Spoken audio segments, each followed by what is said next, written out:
1500 টাকা বিশ্বে কোথায় বাড়ি ভাড়া, 1500 টাকায় কিভাবে বাড়ি ভাড়া পাওয়া যায়? আমরা তখন বাসায় ওই খাবার সময় চিন্তা করি যে আরে বড় মাছ দিয়া খাইতে পারলাম না, কিন্তু চিন্তা করি শিক্ষকের মাথায় বা গায়ে যদি লাঠি পড়ে রক্তাক্ত হয়, তার রক্ত যখন মাটিতে পড়ে, তাহলে এ জাতির লজ্জা হওয়া দরকার। বর্তমানে মনে করেন একটা ভিক্ষুক যদি ইনকাম করে একদিন ইনকাম করতে পারে 20%। ভিক্ষুক তো মনে করেন যেন আপনার প্রতিদিন একজনই টাকা দিয়ে দেয়, আপনার 200, 300, 500 টাকা দিয়ে দেয় একজন ভিক্ষুককে। আমরা তো সরকারের কাছে এত বেশি দাবি করে নাই। আমরা আগস্টের 14 তারিখে ঢাকা আসছিলাম, আমাদের আমরা পার্সেন্টেজ আকার চাইছি, তারা বলছে ঠিক আছে আপনাদের পার্সেন্টেজ আকারে মেনে নেওয়া হবে। তারাই বলছে আমাদের 20% যে বাড়ি ভাড়া 1500 টাকা, 1500 টাকা হচ্ছে ভাতা, শিক্ষা ভাতা, এবং কর্মচারীদের 75% উৎসব ভাতা তারা কার্যকর করবেন। তারা আমাদেরকে বলছেন আপনারা যার যার ঘরে চলে যান, আমরা আপনাদের আগামী মাসেই আমরা ঘোষণা দেব।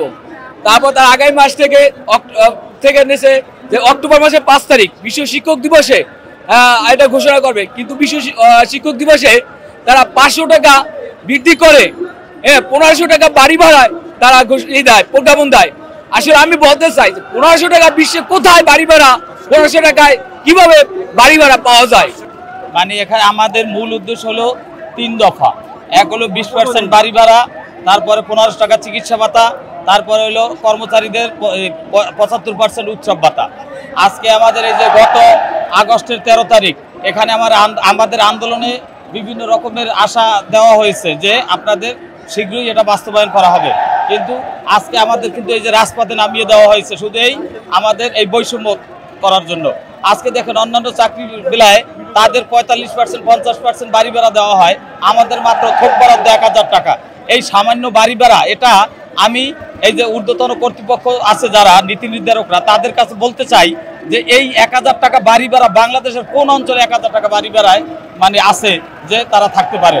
আজকে শিক্ষকদের 1000 টাকা বাড়ি ভাড়া, তারপর আমরা বাজারে গেলে আমাদের সম্মান বাঁচাই আমরা বাজার করে আসতে পারি না। আমরা দেখি দামি বড় বড় মাছ, কিন্তু দেখে তারপর বাজার করে আসতে পারি না, কারণ মাছ কিনতে গেলে আমাদের টাকা থাকে না। আমরা তখন বাসায় ওই খাবার সময় চিন্তা করি যে আরে বড় মাছ দিয়া খাইতে পারলাম না, কিন্তু চিন্তা করি কিন্তু এরকম হবে না, এই বৈষম্য আর এই বাংলার মাটিতে হবে না। ধন্যবাদ। ঢাকা বিভাগের প্রাণকেন্দ্র শাহবাগে আমরা রকেট কর্মসূচি আমরা ইতিমধ্যে আমরা করতেছি। আমাদের এই 20% বাড়ি ভাড়া এবং কর্মচারীদের 75% যদি না দেওয়া হয় এবং 1500 টাকা যদি মেডিকেল ভাতা না দেওয়া হয়, আমরা আরও কঠোর থেকে কঠোর কর্মসূচি করতে বাধ্য হব। এমনকি সারা বাংলাদেশের শিক্ষা প্রতিষ্ঠানকে আমরা বন্ধ করে দিতে বাধ্য হব। এমনকি আমরা আমরণ অনশন কর্মসূচি আমরা গ্রহণ করতে বাধ্য হব। এছাড়াও আমি শিক্ষা মন্ত্রণালয় এবং অর্থ মন্ত্রণালয় কর্তৃপক্ষ যারা আছেন, তারা আমাদের এই শিক্ষকের যে ন্যায্য দাবি, এই দাবিটুকু আমরা অল্প দাবি করেছি, আমরা আমাদের এই অল্প দাবিগুলা মানতে আপনাদের এত কেন টাল বাহানা? আমাদের দাবি যদি না মানা হয়, তাহলে আমরা জুলাইয়ের যে আমরা যুদ্ধ করেছি, এভাবে আমরা যুদ্ধ করে আপনাদেরকে প্রতিহত করব এবং আপনাদেরকে পদত্যাগ করতে আমরা বাধ্য করব। আমরা এখানে রাজপথের আমরা মানুষ নই, আমরা হইলাম শিক্ষক, মানুষ গড়ার কারিগর, জাতি গড়ার কারিগর। আজকে আমরা এখানে রোদের মধ্যে সারা দিন খেয়ে না খেয়ে, আমরা বিশ্রাম না করে, আমরা আমাদের শিক্ষা প্রতিষ্ঠান থেকে আমাদের আদরের সন্তান তুল্য সন্তানদেরকে আমরা লেখাপড়া থেকে বাদ দিয়ে আমরা এখন আমরা কেন এসেছি? এর একটা কারণ হইল আমাদেরকে যে ভাতা দেওয়া হয়, আমাদেরকে যে বেতন দেওয়া হয়, এগুলা বর্তমান সময়ে এটা একেবারেই নগণ্য। এত আমাদেরকে বেঁচে থাকার জন্য আমাদের পেটে খাবার দিতে হবে শিক্ষা গ্রহণ করাইতে গেলে।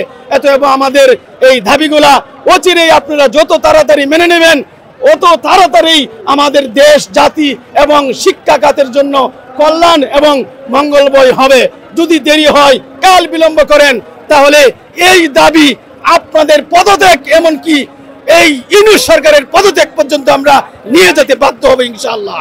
আমাদের এত দূর আসা উদ্দেশ্য ছিল না।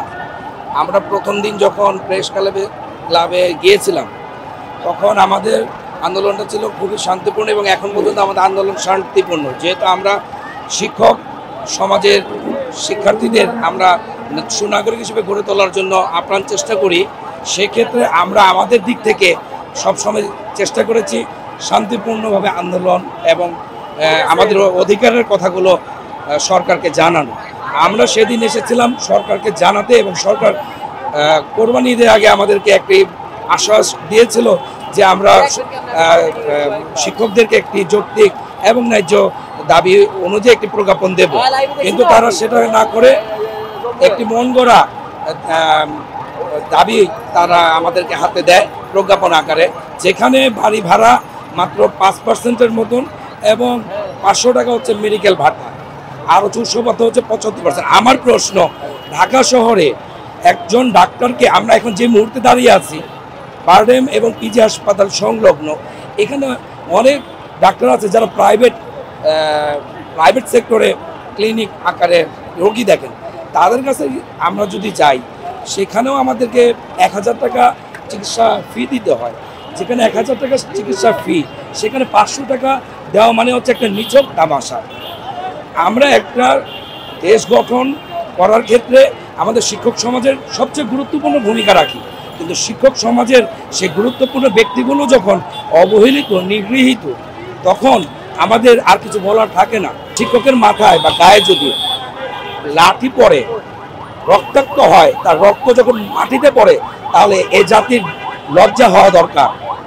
কারণ তারাও তো শিক্ষকের কাছেই তারা শিক্ষা গ্রহণ করেছে, আমরা কলম দিয়েছি, তাদেরকে অক্ষর জ্ঞান শিখিয়েছি। কিন্তু দুর্ভাগ্যজনক বশত সেই ঘটনাটা ঘটে যাওয়ার পর বাংলাদেশের অনাচে কানাচে বিভিন্ন শিক্ষক মন্ডলীরা এতে নিন্দা প্রকাশ করে, ক্ষোভ প্রকাশ করে। মানে মনে করেন একটা ভিক্ষুক যদি ইনকাম করে, একদিন ইনকাম করতে পারে 20%। ভিক্ষুক তো মনে করেন আপনার প্রতিদিন একজনই টাকা দিয়ে দেয়, আপনার 200, 300, 500 টাকা দিয়ে দেয় একজন ভিক্ষুককে। আমরা তো সরকারের কাছে এত বেশি দাবি করে নাই। আমাদের দাবিটা বর্তমান যারা নীতি নির্ধারক আছে এবং যারা উপদেষ্টা মন্ডলী আছে, দেখেন বর্তমানে তারা বাংলাদেশ থেকে যে পরিমাণ টাকা সেকেন্ডে মুহূর্তে পাচার করতেছে, এই পরিমাণ টাকাগুলা তারা যেন পাচার না করতে পারে, এই জন্য শিক্ষকদের দাবিটা মেনে নিচ্ছে না। তারা যদি অতি শীঘ্রই শিক্ষকদের দাবি মেনে না নেয়, এই বাংলাদেশের 6 লক্ষ শিক্ষকের সন্তান, 6 লক্ষ শিক্ষকের ছাত্রগুলা রাজপথে আস্তে আস্তে নেমে আসতেছে। যেমন আজকে প্রতিবাদে নেমেছে নরসুন্দিবাসী আজকে জেগেছে, নরসুন্দিবাসী প্রতিবাদ করেছে, শিক্ষকদের পক্ষে কথা বলেছে, সংহতি পোষণ করেছে। সুতরাং আমি ডক্টর ইউনূসকে বলবো, আপনার উপদেষ্টা মণ্ডলী এবং আপনার নীতি নির্ধারকরা যে পরিমাণ টাকা বাইরের দেশে পাচার করতেছে, এই টাকাগুলা শিক্ষকদের ফান্ডে ঢুকুক। পাচার করা বন্ধ করেন, শিক্ষা ব্যবস্থাকে ধ্বংস করে বাংলাদেশ থেকে শিক্ষা ব্যবস্থাকে ধ্বংস করতে পারলে তারা দুর্নীতি করতে পারবে। এই জন্য শিক্ষা ব্যবস্থাকে ধ্বংস করার জন্যই শিক্ষকদের বেতন বৃদ্ধি করতেছে না। আমি সরকারকে বলতে চাই, আমাদের দাবি অতি শীঘ্রই মেনে নেন। আজকে যদি আমাদের দাবি মেনে না নেন, প্রজ্ঞাপন যদি না নেন, আগামীকালকে আমরা রাজপথে একতরফা দাবি নিয়ে আমরা মাঠে নামতেছি। আমরা ইয়াং টিচাররা রাজপথ ছেড়ে দেওয়ার শিক্ষক না, আমরা রাজপথে যুদ্ধ করতে শিখেছি, আমরা রক্ত দিয়েছি, আমরা রক্ত আরো দিব। সুতরাং আমাদের দাবি এটা যৌক্তিক দাবি মেনে নেওয়ার জন্য বর্তমান উপদেষ্টা মণ্ডলী এবং নীতি নির্ধারকদের কাছে এবং বর্তমান সরকারের কাছে আমার উদারতা আহ্বান জানাচ্ছি, অতি শীঘ্রই আমাদের শিক্ষকদের দাবি মেনে নেন। যাদের দ্বারা বাংলাদেশের ডিসি হয়, যাদের দ্বারা বাংলাদেশে এসপি হয়, যাদের দ্বারা বাংলাদেশে ম্যাজিস্ট্রেট হয়, যাদের দ্বারা বাংলাদেশের বড় বড় ক্যাডার হয়, বিসিএস ক্যাডার হয়, আজকে তারা কেন রাজপথে থাকবে? এই সরকার অপদার্থ সরকার। ডক্টর ইউনূসের আমলে আমরা কখনো এটা আশা করি নাই।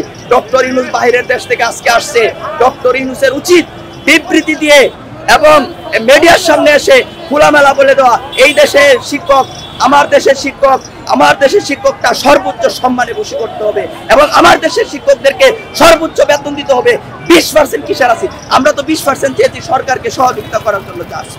আমরা তো 20% চাওয়ার লোক না, আমরা 45% চাইতাম, কিন্তু বর্তমানে অন্তর্বর্তীকালীন সরকার ওনাকে সহযোগিতা করার জন্যই আমরা 20% চেয়েছি। এটা নিয়ে 5%, 10%, 12%, 15%, এই পার্সেন্ট সেই পার্সেন্ট, আমরা 20% মানে 20%। যদি 20% আমাদের দাবি মেনে না নেই, আমরা আগামীকাল থেকে আমরা একতরফা দাবিতে নামবো এবং শুধু আমরাই নামবো না, এ বাংলাদেশের 18 কোটি জনগণ নামবে এবং 18 কোটি জনগণের যে স্টুডেন্ট আছে শিক্ষার্থীদের প্রত্যেকটা দেখেন, আমাদের বহু স্টুডেন্ট আছে ঢাকা বিশ্ববিদ্যালয়, জগন্নাথ বিশ্ববিদ্যালয়, চিটাং ইউনিভার্সিটি, প্রত্যেকটা ইউনিভার্সিটি থেকে আমরা খবর দিব আমাদের শিক্ষকদের দাবি তোমাদের দ্বারা একমাত্র বাস্তবায়ন হবে। তোমরা রাজপথে নেমে সর্বপ্রথম তোমরাই শিখিয়েছিলে কিভাবে রাজপথে প্রতিবাদ করতে হয়। আজকে শিক্ষকদের পাশে একমাত্র ছাত্ররাই, যদি ছাত্ররা দেখেন বাংলাদেশের বিভিন্ন জায়গা থেকে ছাত্ররা অলরেডি নেমে এসেছে, শিক্ষকদের একাত্মতা পোষণ করেছে এবং সংহতি পোষণ করেছে। আমাদের দাবিটি অত্যন্ত যৌক্তিক। আমাদের দাবি ছিল আমাদের 20% বাড়ি ভাড়া নিশ্চিত করতে হবে, আমাদের চিকিৎসা ভাতা 1500 টাকা নিশ্চিত করতে হবে এবং কর্মচারীদের জন্য 75% উৎসব ভাতা প্রদান করতে হবে। আমরা দেখতে পাচ্ছি আমাদের সেই যৌক্তিক আন্দোলনকে ভিন্ন খাতে প্রবাহিত করবার জন্য আমাদেরকে প্রেস ক্লাব থেকে আমরা ওখান থেকে অত্যন্ত সুশৃঙ্খলভাবে আমরা শহীদ মিনারে অবস্থান করেছিলাম। গতকালকে আমাদের পদযাত্রা ছিল সচিবালয়, কিন্তু পুলিশের অশোভনীয় আচরণের কারণে তারা আমাদের সাথে মন্দ আচরণ করবার কারণে আমরা সেখান থেকে নড়ে এসেছিলাম আবার শহীদ মিনারে। কিন্তু এখনো পর্যন্ত সরকার বাহাদুরের পক্ষ থেকে শিক্ষকদের কোনো দাবি দেওয়ার ব্যাপারে তারা কোনো প্রকারে ইতিবাচক মনোভাব প্রকাশ না করলে আজকে আবার আমরা এক দফার দাবিতে আজকে শাহবাগ চত্বর ব্লকেট করা হয়েছে।